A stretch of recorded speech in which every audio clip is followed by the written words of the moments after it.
नमस्ते, मैं doctor Shyam बगार and मैं किडनी ट्रांसप्लांट फिजिशियन भी हूँ। मैं नासिक में किडनी ट्रांसप्लांट के ऊपर काम करते हैं। नासिक में हम KRH हॉस्पिटल में हमने बहुत बार देखा है कि किडनी ट्रांसप्लांट के बारे में लोगों को बहुत गलतफहमियां रहती है। जैसे पहली गलतफहमी ऐसी रहती है कि उनको लगता है कि जब तक डायलिसिस शुरू नहीं होता तब तक उन्होंने किडनी ट्रांसप्लांट नहीं करना चाहिए। तो ऐसा नहीं है। आपकी कंडीशन हेल्थ अगर अच्छी है और आपका क्रिएटिनिन अगर बढ़ा हुआ है और ऐसा डॉक्टर ने बताया कि आपको आगे जाके डायलिसिस लगने वाला है, तो आप ट्रांसप्लांट के लिए योग्य कैंडिडेट हो सकते हैं और आप ट्रांसप्लांट कर सकते हैं। लेकिन नेफ्रोलॉजिस्ट ने, किडनी के स्पेशलिस्ट डॉक्टर ने उसके लिए आपको रिकमेंड करना चाहिए। तो दूसरा सबसे इंपॉर्टेंट एक चीज ये रहती है कि बहुत बार पेशेंट को लगता है कि ब्लड ग्रुप अगर मैच नहीं हुआ तो किडनी ट्रांसप्लांट नहीं होता। तो ऐसा नहीं है। ब्लड ग्रुप मैच नहीं हुआ तो भी एक नए तरीके से अभी साइंस आगे बढ़ा है, उसको ABO इनकॉम्पेटिबल ट्रांसप्लांट बोलते हैं।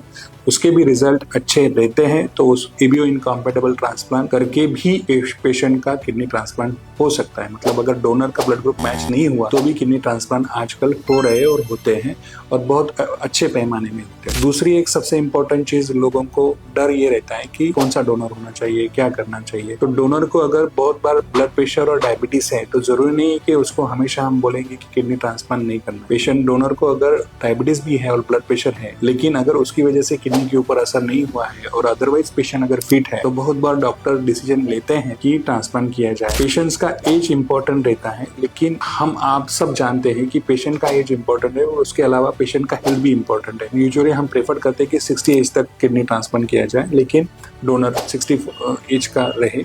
लेकिन एक्सटेंडेड डोनर जो बोलते हैं उसमें हम 65 ईयर तक भी एक्सटेंड करके पेशेंट को किडनी ट्रांसप्लांट के लिए डोनर करके यूज कर सकते। बहुत बार लोगों को लगता है कि मैं किडनी डोनेट करने के बाद मुझे आगे जाके डायलिसिस लगेगा। जरूरी नहीं है। अगर आपका फिटनेस अच्छा रहेगा तो डायलिसिस या ट्रांसप्लांट ऐसी चीजें बाद में डोनेट करने के बाद नहीं लगती। बहुत बार ये चीज होती है कि लोग बोलते हैं कि ओल्ड एज लोग हैं तो उनका आप ले लो, कुछ फर्क नहीं पड़ता। तो ऐसा नहीं होता। जब भी हम लेते हैं तो वो पेशेंट फिट होना चाहिए। किसी का अच्छा करने के लिए किसी का बुरा करके हम नहीं कर सकते। तो इसके लिए इम्पोर्टेंट है कि जो पेशेंट्स देने वाला है उसका फिटनेस अच्छी तरह से चेक किया जाता है और उसके बाद ही किडनी ट्रांसप्लांट होता है। लोगों को गलतफहमी और एक ये रहती है कि हम किसी को भी किडनी किसी को दे सकते हैं। नहीं, ऐसा नहीं है। प्यार मोहब्बत जहाँ पे है, जहाँ पे इमोशंस इन्वॉल्व है, वहीं पे ही किडनी डोनेशन होता है। अदरवाइज जो लोगों को बहुत बार हमें ऐसे भी फोन आते हैं, हमको किडनी बेचना है, हमको किडनी डोनेट करना है या कोई आपके पास बेचने वाला है, तो ऐसा नहीं है। ये कायदे से गुनाह है। ऐसे चीजों के लिए आपके भी किसी डॉक्टर को फोन मत कीजिएगा